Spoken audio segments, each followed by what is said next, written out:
When you've got an armload of groceries or luggage, the optional hands-free liftgate lets you open your vehicle without having to fumble for your keys or even the door handle. You'll find the liftgate activation zone below the rear license plate. With the key fob in your pocket, just move your foot under the bumper in a straight, gentle kicking motion. Do not use a side-to-side or sweeping motion.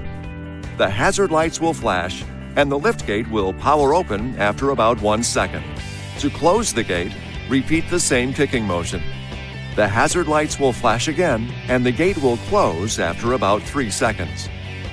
Please keep in mind, if an object blocks the hands-free sensors, it could disrupt activation. You can turn the hands-free feature on or off in your Uconnect settings. This video is not intended to take the place of your owner's manual. For complete details and other important safety information, please see your owner's information.